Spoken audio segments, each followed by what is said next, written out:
Ultraman and Avengers, or Ultraman Avengers, Ultraman X Avengers, however you want to say it. Ultraman Cross. I'm assuming it's one of those. Yeah. Ultraman Avengers crossover, I guess. I don't know what you want to call it, but it's Ultraman X Avengers. I'm glad they didn't go with the verse thing, because they're not fighting each other. They're on the same team here right off the bat. Written by Kyle Higgins, Mac Vroom. You know them from... They did Power Rangers. Now they're both working on Massiveverse comics. And art by Francesco Manna and colors by Matt Miller. Really cool series. I just felt like they needed a 5th issue. It felt kind of rushed, a lot of it. I felt like they had it what could have been entire, like, 3 or 4 page spreads summed up into, like, a panel, 1 page, or like a panel. Yeah. In this issue specifically, last issue was played with the giant, like, info dump page at the end of the issue, and this one was just like, we have to fit probably the plot of like another 3 issues in one. And one of the other things that we'll get to here is I felt like there was like some like plot points where they just like dropped them. Yeah, like the Morheim's like batteries. Did they use that? I was kind of... They did. They did use it. They did? I was like, where... It was, I guess we'll get into this, but the scene where they send Zabra to go fight... Zarab, yeah. Zarab to go fight Galactus, and there was like a bunch of them. I guess he's using his illusion powers, and then he gets like one shot. Yeah. That was it. I didn't realize that, because I was like, what happened? Yeah, because it happens so... Like I said, there was probably things that could have been multiple pages that were one page. There needs to be like an extended edition of this. Like I feel like this was like the studio cut. Like I feel like we need a director's cut of this. I'm hoping, which I don't know if they will do it. I doubt they will. I'm hoping that maybe in the trade paperback version of this, we might get like some... I'm assuming they at least storyboarded some extra content. Yeah.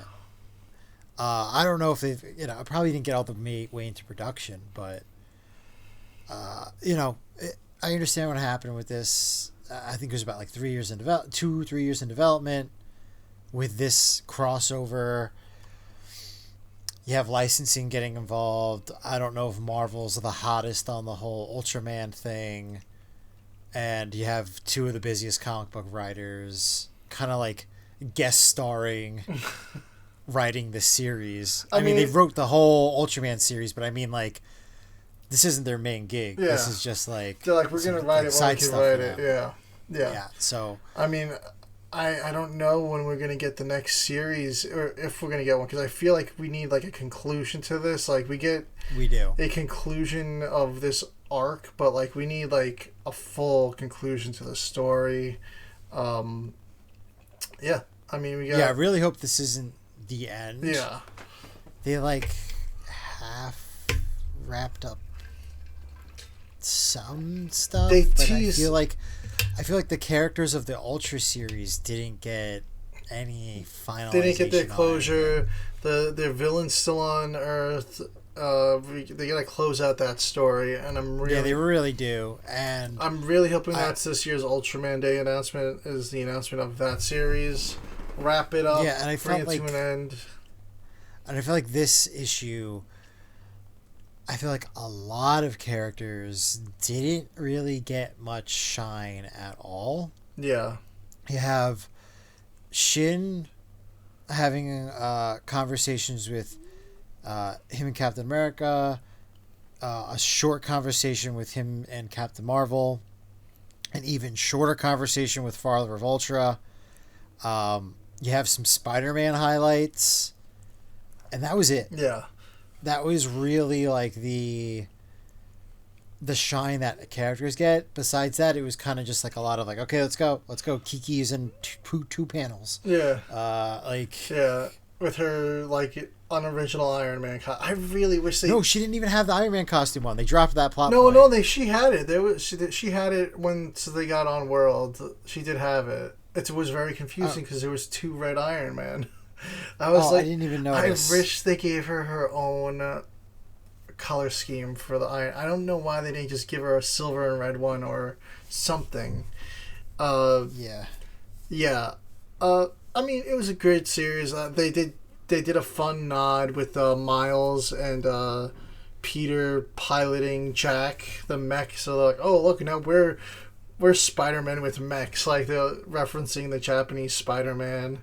And even at the end of the story, they're like, oh, I hope we'll get a chance to pilot mechs another day. They're like, oh, I'm sure there's other Spider-Man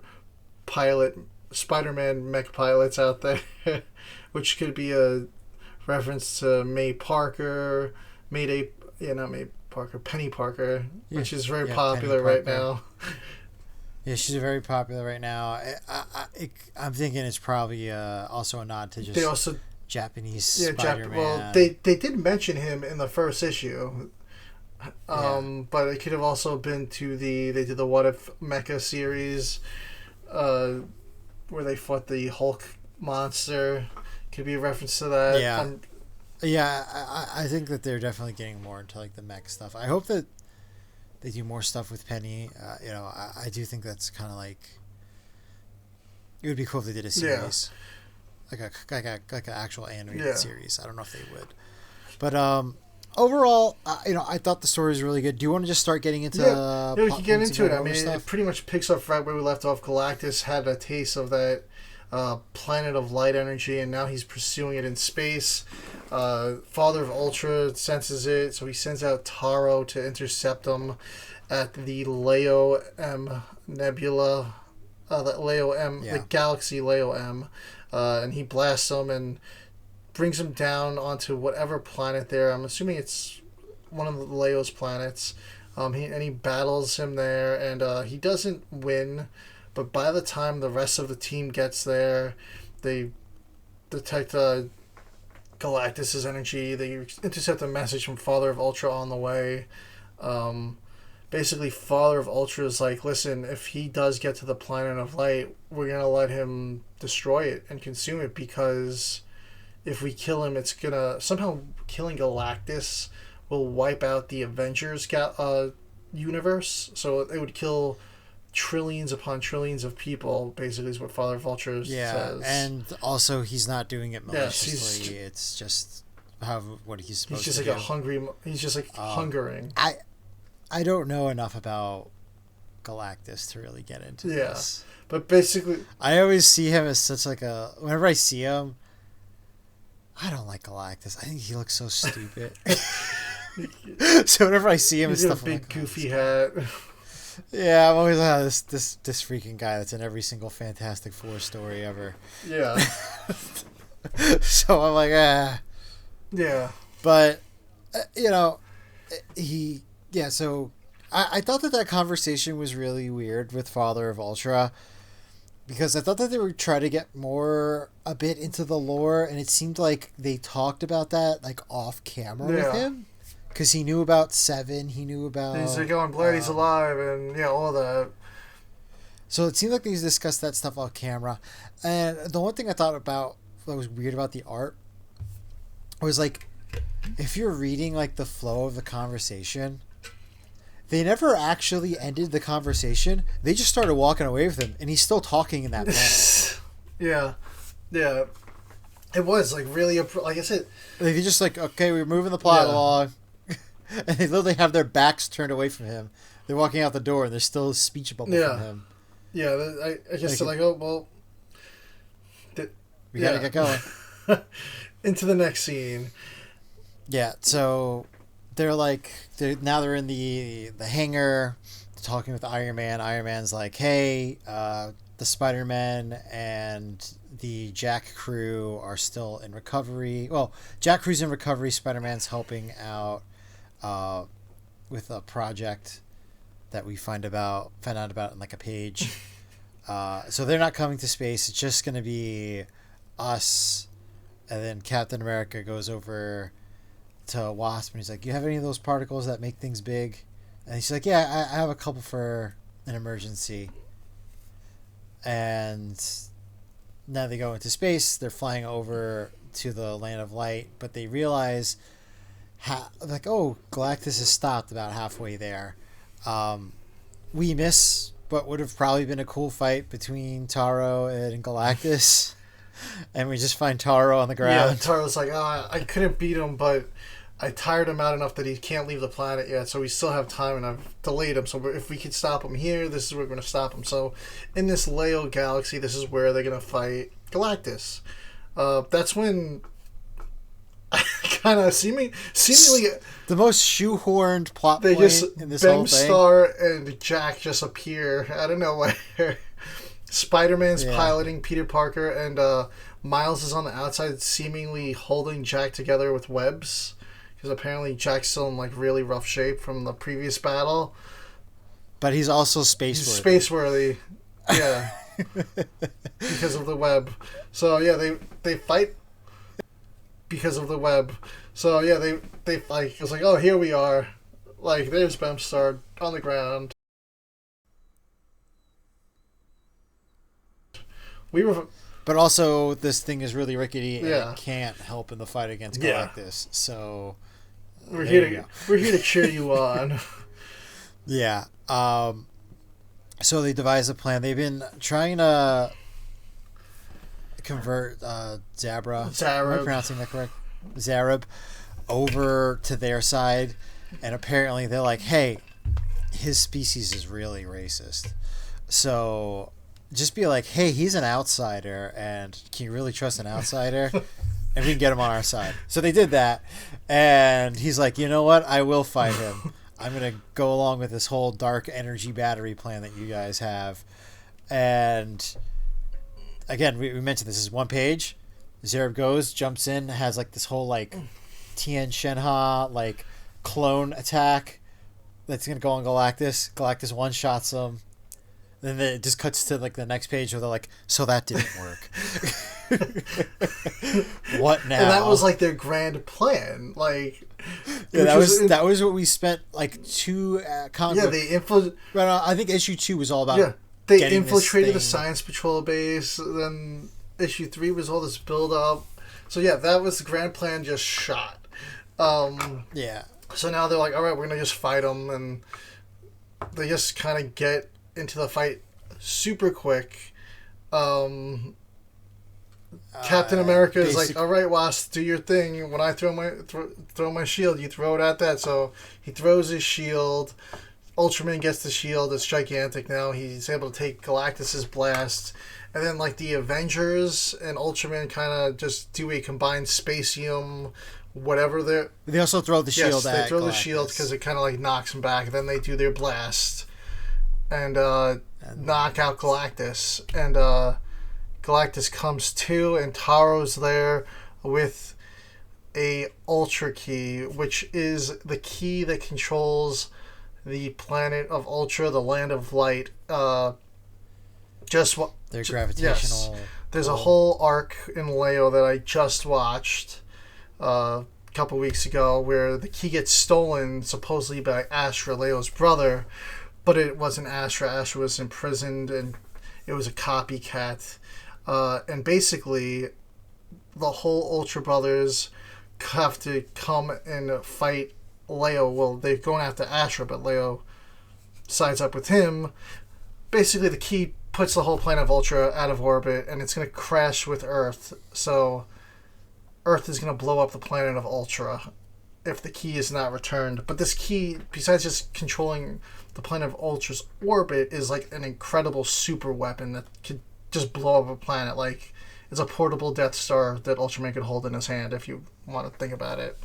So yeah, it's got this insane energy. So basically Taro's like, here, Galactus, you feed off the energy on this key, I return it to my planet, and you're good. You're not going to be hungry for a while, and you're not going to be consuming worlds. And he's like, you do this for me? And he's like, well, yeah. He's like, as long as you do it quick and I can return it to my planet. And Galactus is like, all right, I agree. He consumes the energy. He's happy. And, yeah, end of story. Everyone goes home happy. Yeah. And then they talk to Taro, and they're like, hey, do you want to come back to Earth? And he's like, nah, I'm too busy for that. And that was the end of Taro, and they're like, "Wait, when you guys return Galactus, do you have anything else you need to do?" And they're like, "I guess we could stay a little bit longer." And then they have karaoke night, and that's the end. Which I thought that was a very, very fun panel. I thought that was like a pretty cool way to end it. It is to note though that they don't Spider-Man do not take off their costumes for karaoke. Even though they're in another universe and no one's gonna know who they are. Yeah, but I thought it was pretty funny. I thought it was a good ending. I wish that we got more Taro, and I wish that they addressed like the scaling of Taro. Because like in literally one frame, he'll be the size of Shin, and then in the next frame, he's the size of Galactus, and it just seemingly happens. Yeah, I mean, Ultraman always, not always, but in Ultra 7, he would be like human size a lot. And there's other times where they've shrunken down smaller. So they can fluctuate. I know they've done it in the size. Spider-Man manga that he can change his size. I mean, the primary size is based big, on like the size of his opponent. It was just very jarring going like sometimes within the same page, the scale changing. Yeah, it was a little odd, but they only had so many panels, I guess. I know that's the issue with it is they only really had like. I think Marvel's keeping everybody on a budget is what the word seems to be recently. But let's see. I'm kind of curious to see how the Godzilla crossovers are going to go. I think the Fantastic Four one should be shipping out soon. I mean, by the time the show airs, it'll probably be out. And Hulk is right after that. So the Hulk one I'm very excited for. The cover. The Hulk, I think, so far has the best covers. And they have multiple very good covers for the Hulk. Again, I'm not a Fantastic Four guy. I don't really like any of the Fantastic Four covers. To be honest with you, Spider-Man has a couple cool Spider-Man ones. has some really good ones. They just did the reveal on those. Yeah, they keep showing a few more. I think there's still some that they haven't shown yet. There's a Venomized... There's a Venomized color, which I'm curious to see what that's about. Oh, I'm sure it's going to be... Yeah, I'm sure it's going to be good. I know that they're not going to do it because I don't think it's something they announced the lineup. But, like, I don't know. I was just thinking about this the other day when they released, like, the Spider-Man covers. And I was like, how badass would a Godzilla vs. Ghost Rider be? Yeah. I was, like, thinking that. Like, you see him, like, trying to, like, pen and stare Godzilla. And it's just like, I don't care about any of the stuff I did. Like, hey, you you're never not know. Get me to feel sorry for anything. If this series does good, they'll come back to it and they'll do another round of it. I mean... Yeah, they did it with the Justice League stuff. So let's see. Maybe this will do great. I'm hoping it does. And yeah, I'm hoping it does. We'll see. You know, it's those are fun crossovers, and you know, I hope that Marvel does continue the Ultraman series. I feel like, you know, we got a convention at the beginning of June that's probably going to have a panel with some people that might know some things. We can ask them. We can ask there. Who knows? I wouldn't expect another thing for at least another year and a half. If we're lucky. I would say a year to 2 years, honestly. Year and a half to 2 years. This is more realistic after the wait that we had for this. I mean, we went pretty much, I think, 2 summers since it was announced. It was a while. Yeah, it was a bit. It was like a 2-year wait. Yeah. For this. So, we don't also know what the production was like on this. Like, for all we know, it could have just been, like, made, and they're like, hey, we don't have a time to release this. And the rewrites, who knows? You know, there's a lot of nitpicky things. Yeah. I mean, right now, also, if you really like this, you can check out the manga on the Viz app for Spider-Man Along Came in Ultraman Along Came a Spider-Man. Really cool. It's really getting good now. I think they're in their final. I think it's in the final arc. Yeah, it seems like that to me. And then the physical version of that's coming out in the summer, I believe, or October. I forgot when. Yeah, October. I don't know. I don't know if it's gonna be one big one or if it's gonna be volumes. I feel like it's gonna be a big boy. Yeah, because I know in Japan they're doing volumes. I mean, look at it. It's like what they're like 19 chapters in. Yeah, no, I so think far. 19 is the one that I just read. That was this week, March 11th. So I don't know. I don't know how much more they have. Yeah, left. it seems after what I just read, like they're like really getting there. It's gonna be interesting. Yeah, because I mean, I'm sure you guys, if you guys have been following, we kind of stopped covering it consistently because we were like, well, let's just wait till the end of this arc, and then this arc kind of turned into the last arc. Yeah.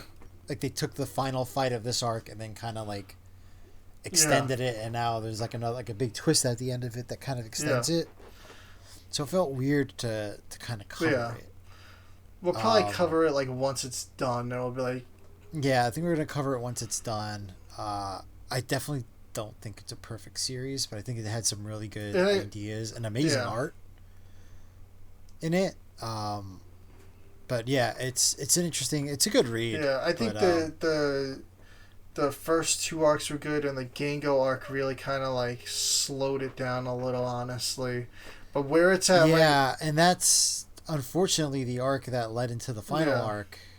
I feel like they kind of stopped developing characters in the Gango arc. Yeah, and now in this arc, it's like really starting to get good though again. So I think we're going to be in for a treat at the end of this. Yeah. Yeah, no, I think it's going to be good. I definitely, looking forward to reading it, but again, not something that we're covering until it's going to be done. It's difficult because we've started reading a lot of manga for this, and I don't know if we've quite figured out how to cover it. It's very hard. It's so much, and there's very long stories. It's a lot of content. It's not like you could cover it by volume. To cover it by chapter is probably more ideal, but there's just so many chapters for some of these mangas now. You could, I would love to cover the Ultraman manga, but it's to the point where they're almost done. It's probably going to be another year. I think they have another year of putting out chapters until they're done. And 20 volumes in. The 20 volumes in. They're probably going to be finishing around like 22, 23, if I had to guess. And I feel like it's worth doing the comparison to the Netflix series because they are so different. Drastically. Yeah. But it's honestly, I think that's such an underrated manga. It's crazy how the Ultraman mangas kind of fly under the radar. I don't see a ton of people talking about the Spider-Man one. Nobody talks about the Ultraman one that's been running for ever that they based the Netflix series on. Yeah, this one. Yeah, it gets zero press. I do not see anyone discuss it. I don't know. I guess I've mentioned this in the Ultraman group that we're in, and everyone's like, "What manga?" And no one, no one even acknowledged it. No one, no one's like, "Yeah, I read the manga." No one. I mean, I get it's different, but it's still pretty cool. That's really cool. I feel like interpretation of it, continuation of it. No, and I like the manga because it's got the Leo brothers in it. Yeah. They're good characters, and then Taro and Jack are completely different characters to the Netflix series. So, and so is Moriboshi. Honestly, all of them are very different. So is Moriboshi. Yeah, he's very different. But yeah, I'm getting so off topic to Ultraman Avengers, but we're just talking about Ultraman comics because there's some really good things out there, and we do encourage people to go out and read those things. Dude, if you guys want to read the Ultraman manga, cheapest way, Vizap, pay $3 a month. You could read the whole series in 2 days. Yeah. I mean, and $3 a month is nothing. That's how they get you. Yeah. I read that, and it was another series. I think I read the whole thing in a month. Then it paid for itself.